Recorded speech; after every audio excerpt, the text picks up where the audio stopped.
apalagi itu sama istri.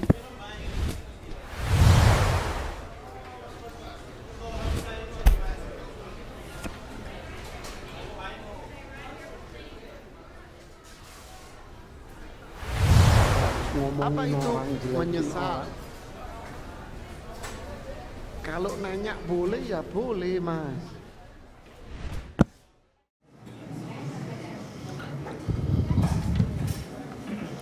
Bismillahirrahmanirrahim. Assalamualaikum warahmatullahi wabarakatuh.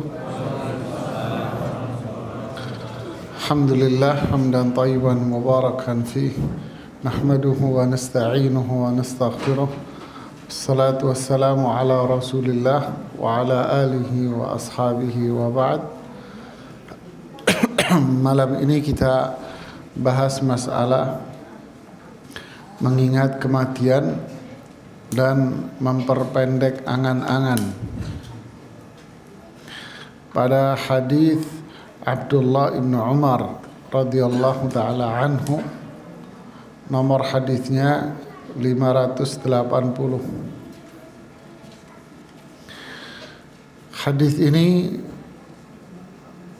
sudah banyak ditinggalkan oleh masyarakat kita. Ini termasuk petunjuk Rasulullah SAW yang sudah mulai punah di tengah masyarakat. Apa itu? Kita lihat sabda Rasulullah sallallahu alaihi wasallam, "Ma haqqu mri'in muslim lahu syai'un yusi fihi yabitu lailataini illa wa wasiyatuhu maktubah indahu." Tidak patut bagi seorang muslim melewati 2 malam di mana dia mempunyai sesuatu yang akan dia wasiatkannya, melainkan wasiatnya sudah tertulis di sisinya. Di dalam riwayat lain disebutkan melewati 3 malam. Abdullah bin Umar mengatakan, semenjak saya mendengar Rasulullah SAW bersabda demikian, saya tidak pernah melewatkan 1 malam pun melainkan wasiatku sudah tertulis di sisiku. Hadis ini menjelaskan anjuran Rasulullah sallallahu alaihi wasallam agar kita menulis wasiat.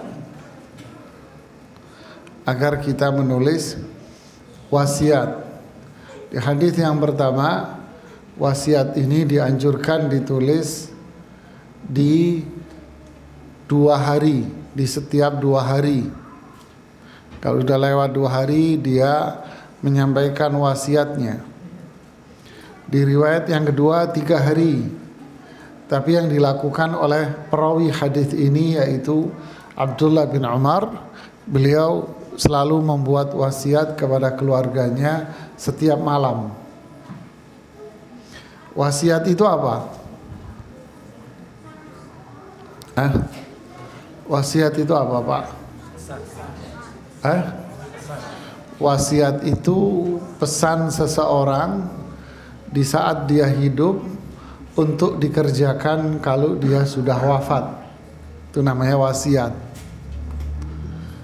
Saya ulangi, wasiat itu adalah pesan-pesan seseorang di saat dia hidup.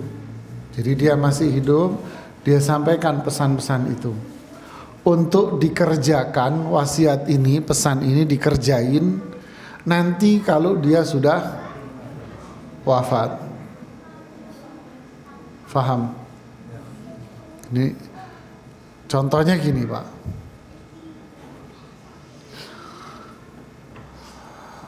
Nanti kalau saya sudah meninggal,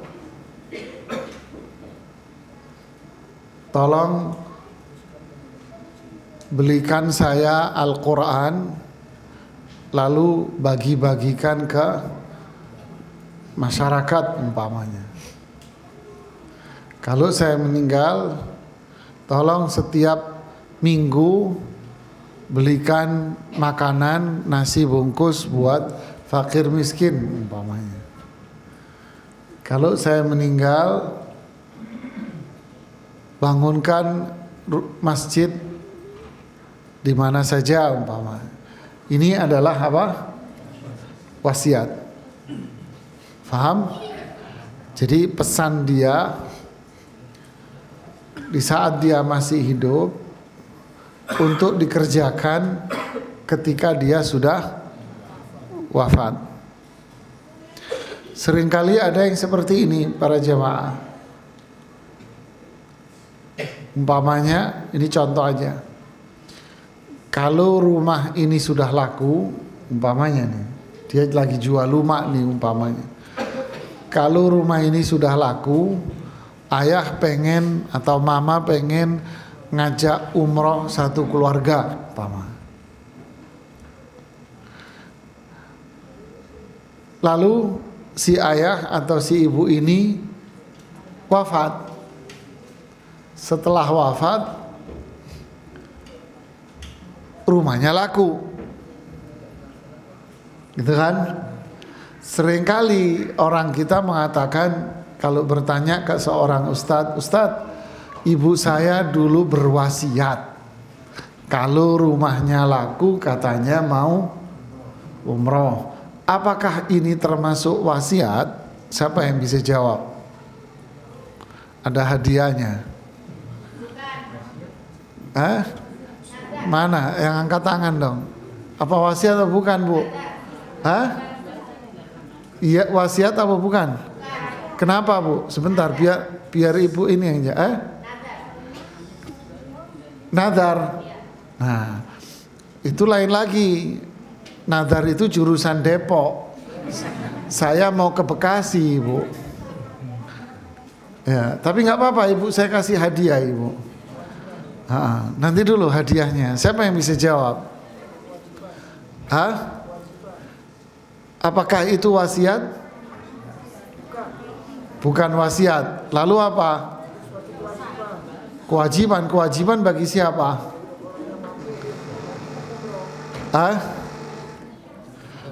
Orangnya udah mati kok, Pak.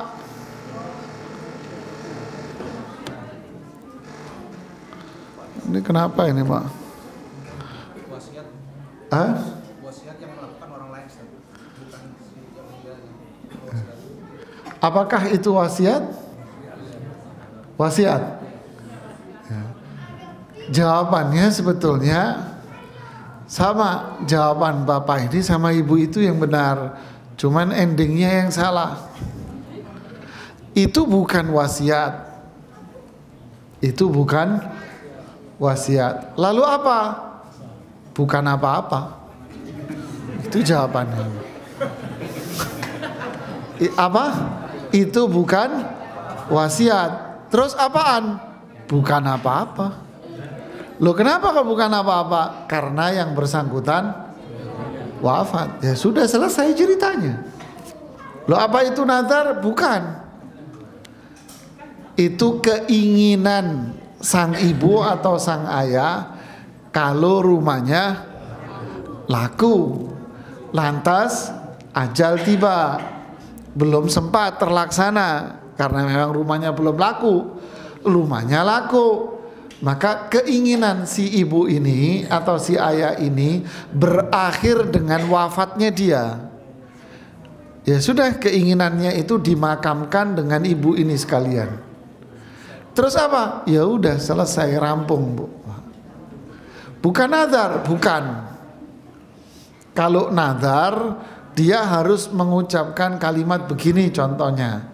Saya bernazar kalau rumah laku, saya ngajak semua keluarga umroh. Baru ini nazar. Tapi kalau dia bilang saya punya niatan, begitu ya. Mana hadiahnya? Ambilin hadiah tadi yang di dalam. Dong, buku kecil-kecil. Kalau bener semua dikasih yang gede. Mana? Kasih ke ibu itu sama bapak itu. Ya. Nanti saya dikira bohong lagi. Memang disediain buku, Bu. Teman, mejanya sempit, Bu. Buat baca-baca antar malam katanya. Oke, ya. Jadi contoh yang kedua ini bukan wasiat. Ingat jamaah, ini bukan wasiat. Lalu apa? Ya udah bukan apa-apa. Loh dulu ayah saya kepengen begini, ibu saya kepengen begini. Itu hanya keinginan yang berakhir dengan wafatnya yang bersangkutan. Oke, jadi hadis ini menjelaskan apa? Anjuran seseorang untuk berwasiat. Ya. Kapan? Setiap saat. Terutama ketika dia melakukan safar bepergian. Kenapa? Contoh umpama memberitahukan kepada keluarga, saya punya utang saya sama fulan ini, sama fulan ini, sama fulan ini. Jadi kalau saya meninggal, kalian tunaikan kewajiban bayar utang ini. Contoh wasiat, tolong nanti anak-anak dididik dengan baik, anak-anak diajarin Quran biar hafal Quran semuanya. Tolong biar anak-anak semua hafal Quran ya. Walaupun saya sudah wafat, bikin anak-anak semua hafal Quran. Ini namanya apa? Wasiat. Faham Bu? Nah, jadi kenapa hadis ini dimasukkan di sini dan kenapa Rasulullah SAW menganjurkan kita untuk senantiasa memberikan wasiat? Kenapa? Karena kematian seseorang itu tak terduga. Kematian itu kapanpun bisa terjadi. Jadi kematian itu tanpa diprediksi. Nggak harus nunggu masa tua, nggak harus nunggu sakit, tidak. Tapi kematian itu adalah rahasia Allah. Tidak ada yang tahu kecuali hanya Allah subhanahu wa ta'ala semata. Untuk itu kita dianjurkan untuk membuat wasiat lisan ataupun tertulis ya. Hadis berikutnya, hadis Anas ibnu Malik. Rasulullah SAW bersabda, khattan Nabi SAW khututan faqal, hadzal insanu wa hadza ajaluhu, fabainama huwa kadzalik irja'al khattul aqrab. Nabi SAW pernah membuat garis-garis, lalu beliau bersabda, ini adalah manusia dan ini adalah ajalnya. Ketika ia sedang begitu, tiba-tiba datanglah garis yang terdekat ini. Apa maksudnya? Ini hadis riwayat Imam Bukhari berkaitan dengan hadis yang dibawanya. Hadis yang dibawanya hadis Abdullah bin Mas'ud. Khattan Nabiyyu sallallahu khattan murabba'a wa khattan fil wasati kharijan minhu wa khatta khututan sigharan ila hadha alladhi fil wasat min janibihi alladhi fil wasat faqala hadha al insanu wa hadha ajaluhu muhitan bih wa hadha alladhi huwa kharijun amaluhu wa hadhihi al khutut as-sighar al a'rad fa in akhta'ahu hadha nahashahu hadha wa in akhta'ahu hadha nahashahu hadha. Apa maknanya?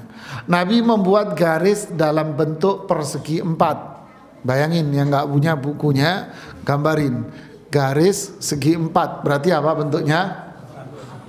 Kotak ya. Oke, paham? Rasulullah SAW membuat garis segi 4 kotak. Lalu beliau membuat garis lurus di tengahnya sampai keluar dari kotak persegi 4 itu. Paham?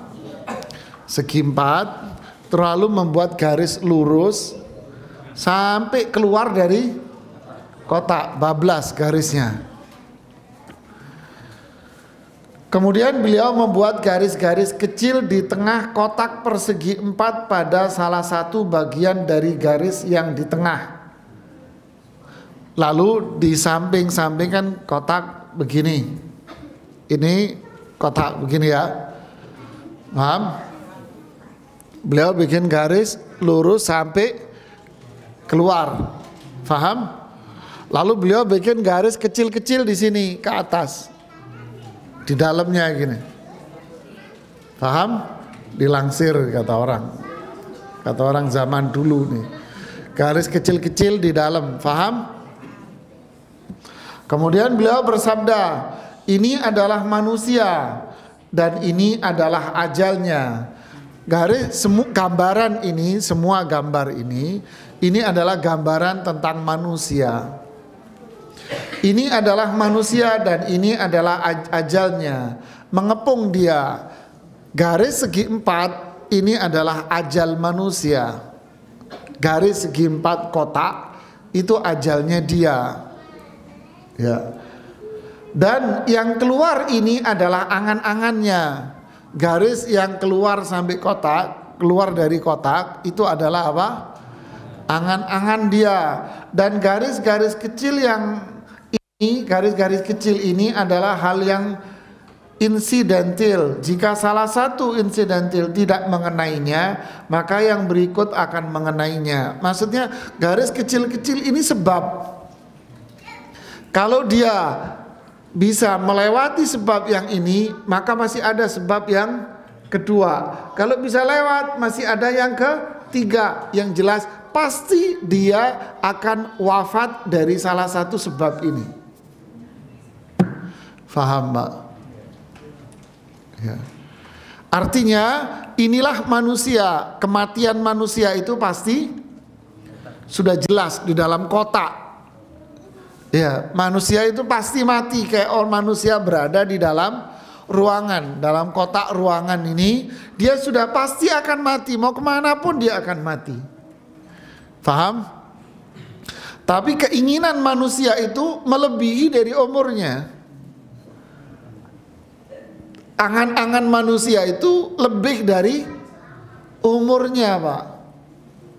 Kemudian sebab kematian itu banyak.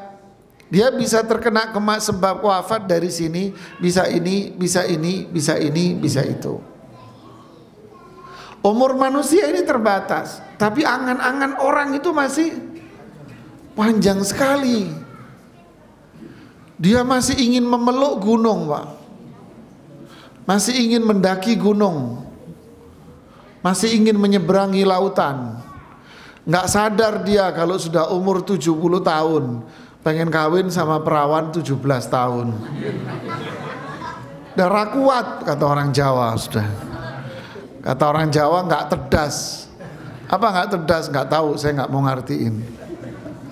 Yang orang Jawa ngerti, Pak. Ya nggak cerdas kata orang Jawa, Pak. Jadi keinginan dia itu sudah masih apa namanya? Tinggi sekali, panjang sekali. Padahal umur dia sedikit. Maksudnya apa?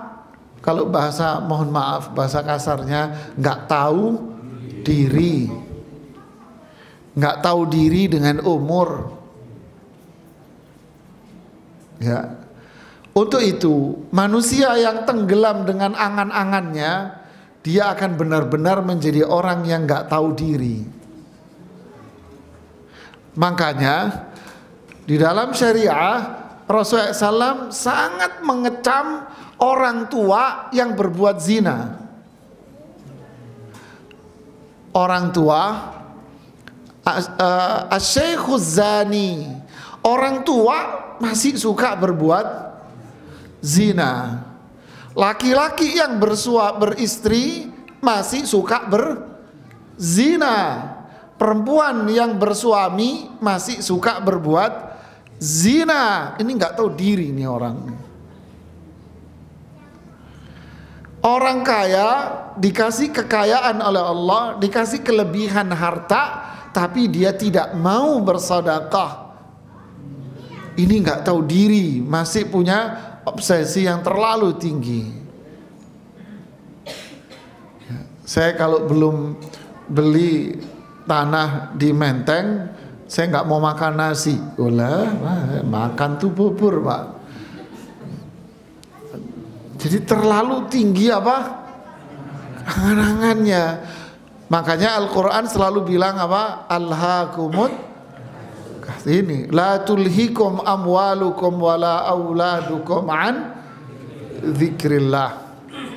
Ya, jangan sampai harta, anak, keturunan Jabatan menjadikan kalian itu lalai, lupa dari zikir, ibadah kepada Allah. Oh, angan-angannya kegedean, kebesaran, Pak.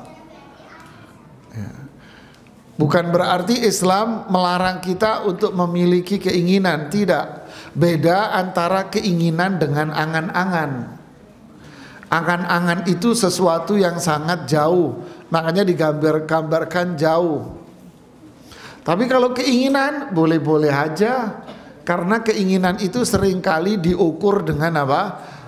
Kemampuan. Seorang pekerja dengan memiliki gaji tertentu, umpama dia punya keinginan, saya pengen beli motor, wajar, gitu kan? Seorang pekerja yang punya jabatan bagus, saya pengen beli mobil yang biasa saja, wajar. Saya pengen rumah sendiri walaupun ngontrak, wajar. Tapi kalau pekerja biasa, saya pengen beli Mercedes Benz. Ya ditabok, Pak. Mas, sadar bangun tidur kamu ya. Angan-angannya ketinggian, Pak. Ini yang terjadi di masyarakat. Ya, kemudian sebab kematian seseorang itu beraneka ragam. Fa'in akhta'ahu hadza nahasyahu hadza. Kalau dia selamat dari yang ini, maka belum tentu dia selamat dari yang kedua. Contoh, seseorang selamat dari kecelakaan. Hari ini ada kecelakaan hebat umpamanya, contoh aja. Lalu dia selamat dari kecelakaan ini, sehat walafiat. Tapi belum tentu dia akan selamat dari kejadian yang berikutnya. Iya kan dia? Dia belum tentu selamat dari berikutnya. Ada orang kena serangan jantung, parah, sudah di ring, sudah bypass, hidup sehat walafiat. Tiba-tiba wafat karena apa? Flu. Ada nggak? Banyak, Pak. Dan model seperti ini banyak sekali. In akhta'ahu hadza nahasyahu hadza. Jika dia selamat dari yang ini, maka dia bisa jadi akan terkena sebab yang lain. Penyair Arab mengatakan ta'addadatil asbabu wal mautu wahidu. Sebab kematian itu banyak, tapi mati akan tetap mati. Faham? Nah, inilah menggambarkan bahwa kematian itu pasti akan terjadi. Tapi angan-angan manusia itu terkadang melampaui dari batas umurnya dia. Pelajarannya apa? Jangan banyak angan-angan. Terus apa yang kedua? Selalulah ingat kematian. Dan ingat, kematian itu tidak menunggu usia. Ya. Dan kematian itu ingat sebabnya banyak.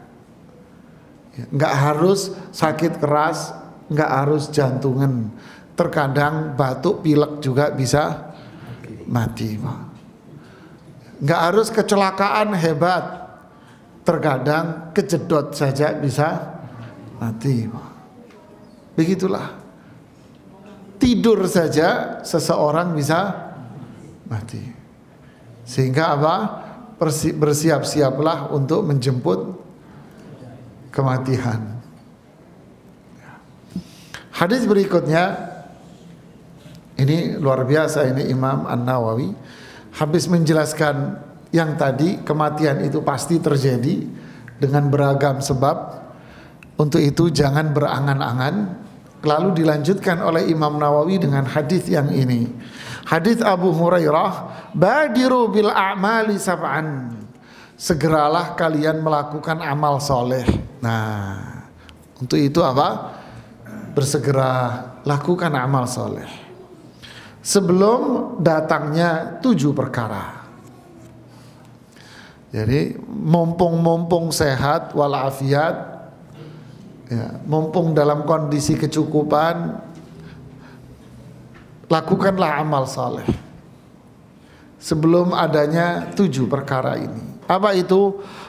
Hal tantadhiruna illa faqran mansiya. Apakah kalian itu menunggu sesuatu illa faqran mansiya, atau nanti ketika miskin yang bisa melupakan kalian dari segalanya. Mumpung sekarang ada kelebihan uang, ayo ibadah dengan uang itu. Apa itu?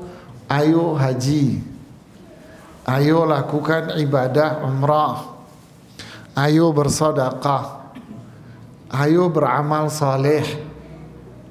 Gunakan harta untuk beramal saleh. Nanti kalau sudah miskin, tinggal kalimatnya andai kata, jikalau dulu seandainya. Coba dulu di saat saya produktif, saya daftar haji. Coba dulu saya begini, coba dan coba dan coba. Sekarang sudah pensiun, gak punya penghasilan. Illa faqran mansiya, sudah gak bisa apa-apa. Yang bikin lupa dari berbuat baik. Yang kedua, au ghinan mudghiya, atau malah kalian menunggu kekayaan yang bisa lupa. Nanti aja deh kalau kaya. Kaya juga bikin orang apa? Lupa. Ingatnya malah jalan-jalan, foya-foya dengan dunianya. Terus bagaimana? Manfaatkan apa yang kita miliki untuk ibadah sudah. Syukuri apa yang kita miliki. Manfaatkan semua yang kita miliki, apapun yang kita miliki untuk ibadah kepada Allah. Nggak usah nunggu A, nggak usah nunggu B, nggak usah nunggu besok, nggak usah nunggu entar. Apapun yang kita miliki, gunakan untuk ibadah. Au maradhan mufsida, atau kalian nunggu kondisi sakit. Kalau sudah sakit, jawabannya apa? Andai-andai. Coba saya dulu sehat bisa kayak kalian ya, ke masjid rajin. Coba saya sehat, saya bisa ini, bisa itu. Tapi saya sudah sakit, sudah nggak bisa apa-apa. Padahal dulu waktu sehat ngapain? Ya nggak kemana-mana, ke masjid enggak, nongkrong aja di warung depan sini. Ya kan? Nongkrong dia di warung, padahal ada azan masjid, nongkrong dia. La haula wala quwata illa. Rumahnya di mana? Dekat masjid. Tapi kalau sudah sakit, ya saya sudah sakit Pak, sudah nggak bisa ke masjid. Astaghfirullah. Au haraman mufanniya, atau kondisi apa? Haraman, masa tua yang sudah benar-benar sepuh manula, sudah susah kemana-mana, sudah menunggu masa tua seperti itu. Au mautan mujhiza, atau sudah mati sekalian, sudah sakratul maut baru nangis. Atau nunggu dajjal. Fasyarru ghaibin yuntazar, ini yang paling dahsyat. Awis sa'ata wa sa'atu adha wa amar, atau mau nunggu hari kiamat, dan itu yang lebih bahaya. Mau nunggu apa? Nunggu miskin, nunggu kaya, dua-duanya melupakan, melalaikan. Nunggu sakit, ya sudah nggak bisa ngapa-ngapain. Nunggu masa tua yang nggak bisa ngapa-ngapain juga. Rasulullah SAW pernah mengatakan, man safara au marida kutiba lahu ma kana ya'maluhu sahihan muqima. Jika seseorang itu sakit atau bepergian, maka Allah akan catat apa yang biasa dia lakukan ketika dia sehat dan mukim.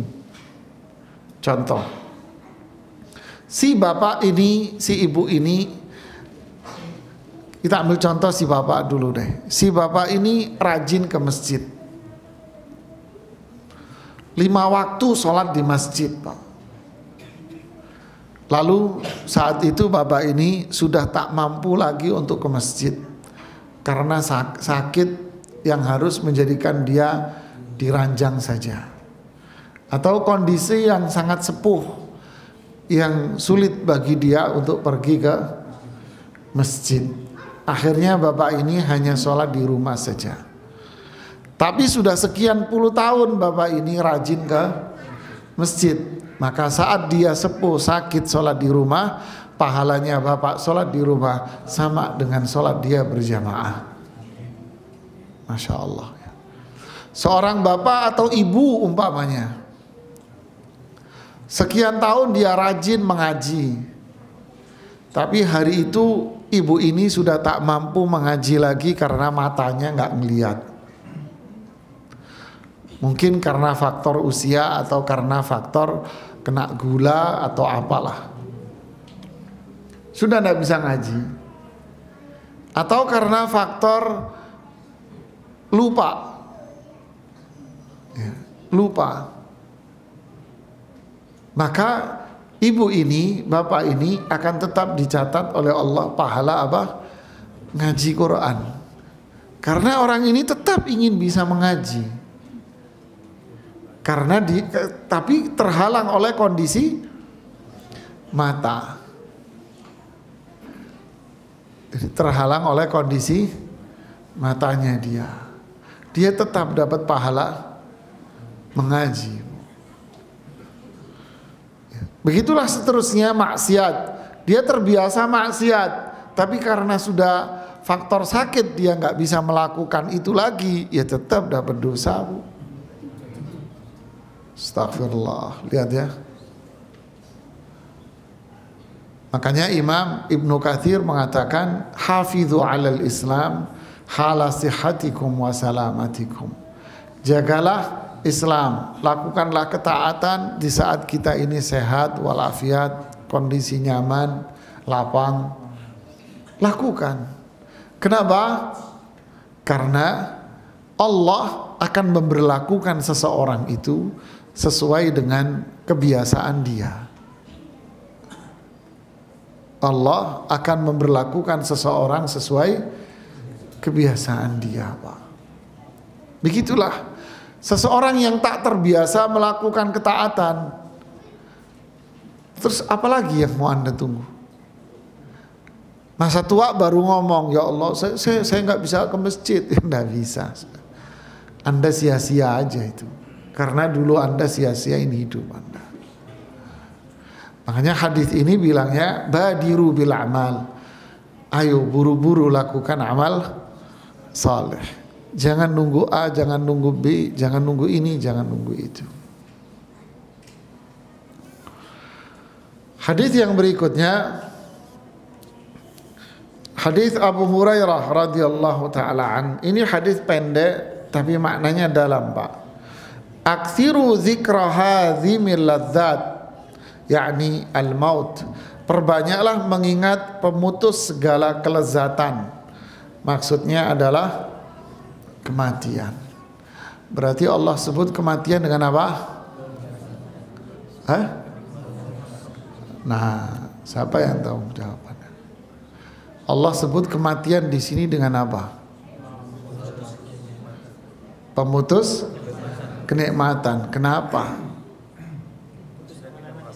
Hah? Ya udah selesai. Selesai dari semuanya. Aksiru zikra hadzimil ladzat.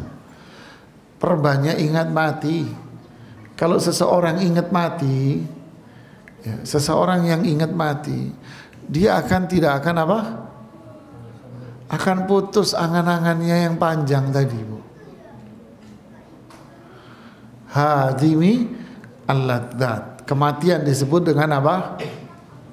Pemutus angan-angan. Jadi memutus kenikmatan, maksudnya apa? Mutus angan-angan.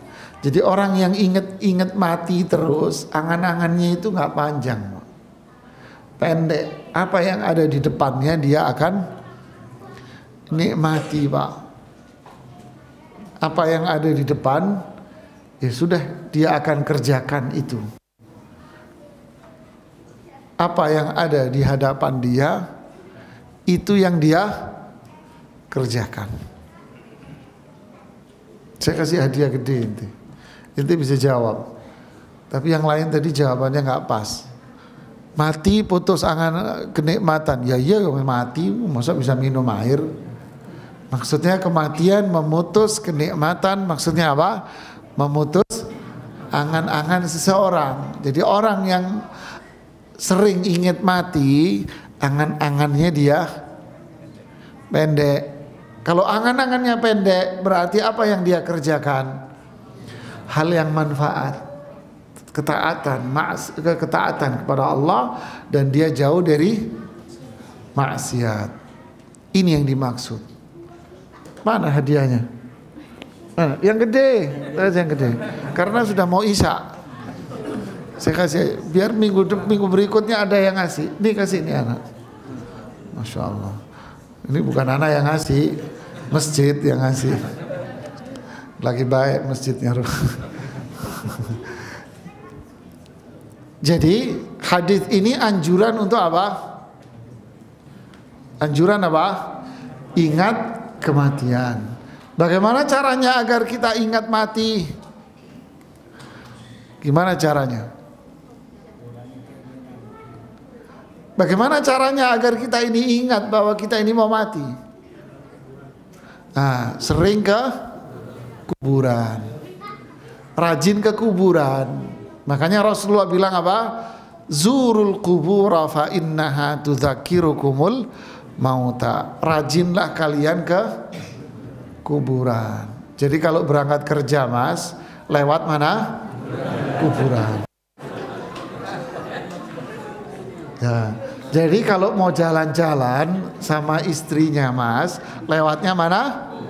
Kuburan. Jadi dia akhirnya nggak kepengen beli macam-macam. Saya jalannya malam hari Ustaz, justru mantep kalau lewat malam. Lewat saja di kuburan, nanti males beli tas, males beli baju, males dia. Jadi fa innaha tudzakirukumul maut. Karena itu mengingatkan kalian apa? Kematian. Kemudian apa yang bisa mengingatkan kita kematian?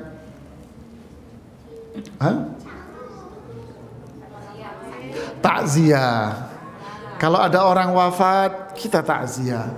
Selain itu berpahala, pahala besar, mendoakan yang bersangkutan dan mendoakan keluarganya, dan itu juga mengingatkan kita. Kata seorang sahabat namanya Ala bin Hadrami, jika kalian melihat seseorang itu wafat, maka anggap yang wafat itu Anda, bukan dia. Lantas apa yang akan Anda lakukan? Jadi kalau kita takziah, menyolati orang, seseorang yang wafat, berpikirlah yang wafat itu kita, bukan dia. Berpikirlah yang dibungkus di kain kafan itu saya, bukan orang ini.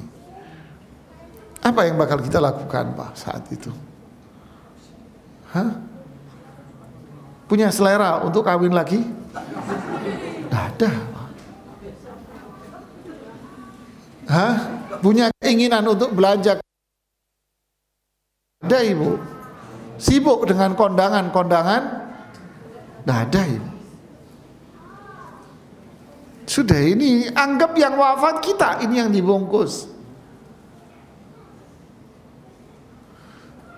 Saya pernah khutbah Jumat. Saya mau jalan dikasih tahu, Ustadz, ada jenazah. Oh iya.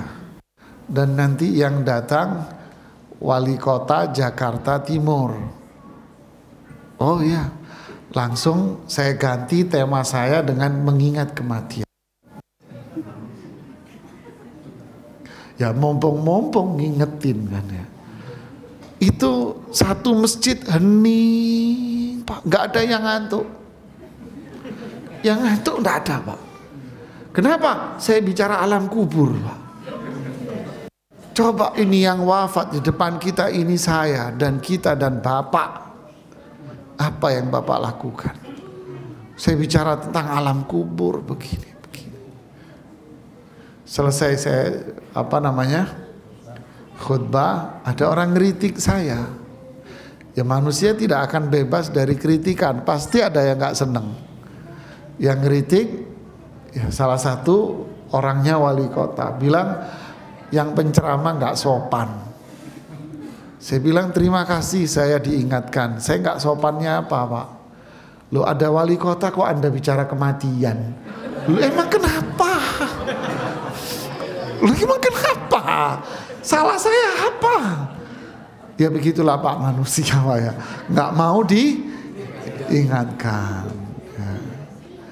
Jadi begitulah hadis Rasulullah SAW ini. Aktsiru dzikra hadimil ladzat. Jadi ingatlah, perbanyaklah kita mengingat kematian.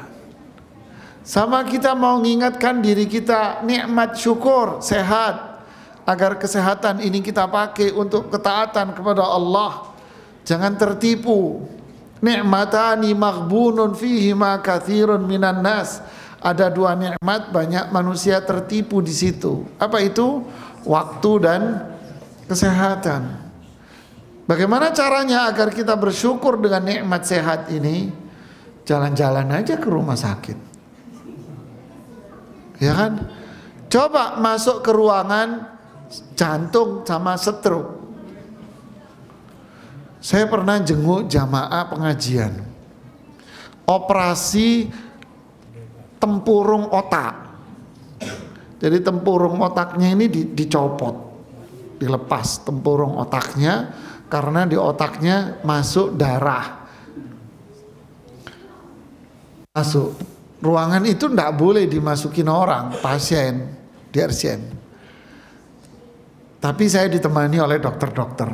Waktu itu habis pengajian di RSCM. Ustadz saya temani. Ditemani oleh dokter-dokter ya masuk akhirnya. Masuk di ruangan itu Pak Bu, jantung saya deg-degan. Duk.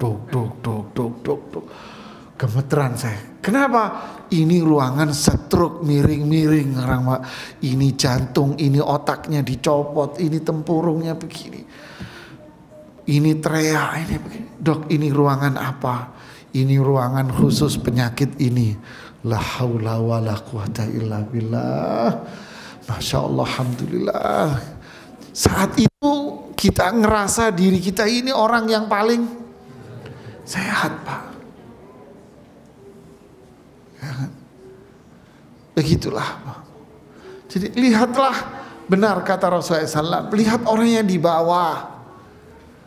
Jangan melihat orang yang di atas. Lihat yang wafat, kita akan mati. Lihat orang yang sakit, bahwa kita ini sehat. Lihat orang yang banjirnya luar biasa dahsyat, ternyata banjir kita ini masih bagus, alhamdulillah.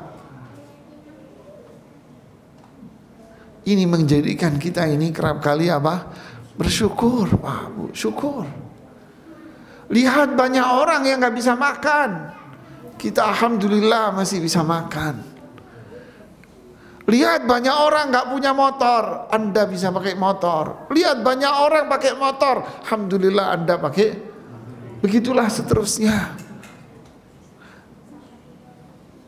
Lihat ini sudah mati, Anda masih sehat, masih hidup, ayo rajin ibadah. Lihat ini sudah sakit, Anda masih sehat, alhamdulillah. Lihat ini mulutnya sudah miring, Anda mulut kencang, ayo zikir. Lihat ini sudah lumpuh, Anda masih sehat, alhamdulillah, ayo lari ke masjid. Begitulah jamaah. Aktsiru min dzikri hadhimil ladzat. Perbanyaklah ingat kematian, agar kita bisa bersyukur dan ibadah kepada Allah. Agar kita tak banyak angan-angan. Mau angan-angan apa? Toh juga ujung-ujungnya dibungkus kain kafan. Mau pengen punya apa? Toh juga dibungkus kain kafan. Banjir, musibah. Iya, banjir memang musibah. Tapi ada musibah azam yang jauh lebih besar daripada banjir. Apa itu? Kematian.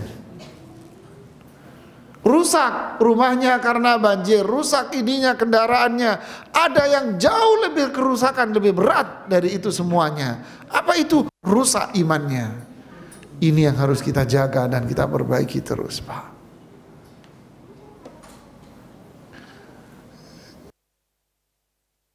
Mati. Kemudian hadis yang terakhir, panjang nih. Tinggal berapa menit? 1 menit. Ya sudah. Ada mau bertanya? Silakan. Jika seorang yang memberi wasiat ini tidak mampu dikerjakan sama ahli warisnya bagaimana? Ya. Wasiat tidak mampu dikerjakan. Seperti apa, Mas? Tadi bilang katanya berwasiat bikin masjid. Ya. Keluarganya miskin. Umpama si ayah berwasiat, si ibu berwasiat, nanti kalau saya meninggal tolong bikin ini masjid ya. Kan? Lalu wafat dan anaknya tak mampu untuk membuatkan masjid. Ya sudah, la yukallifullahu nafsan illa usaha. Kan? Saya nggak mampu bikin masjid. Tapi kalau sekedar beli semen untuk pembangunan masjid, saya bisa. Ya sudahlah, belikan semen, Mas. Niatkan beli semen itu untuk siapa? Orang tua Anda. Tapi kalau nggak mampu sama sekali, ya sudah. Makanya kita yang hidup jangan berwasiat dengan membebani anak-anak. Berwasiatlah yang wajar. Loh, anak-anaknya nggak mampu, terus Anda berwasiat suruh bikinin masjid. Ya kasihan anak-anak Anda. Berwasiatlah yang wajar. Umpama nanti kalau ibu atau ayah meninggal, beliin Quran ya, kamu bagi ke rumah-rumah tahfidz Quran. Ya insya Allah mampu anaknya. Berapa belinya? Ya terserah semampu anaknya. Mau beli 10, mau beli berapa, terserah. Ya.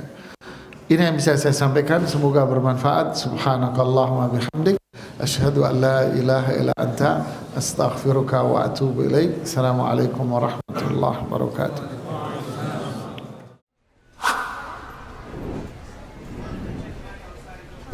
Apalagi itu sama istri.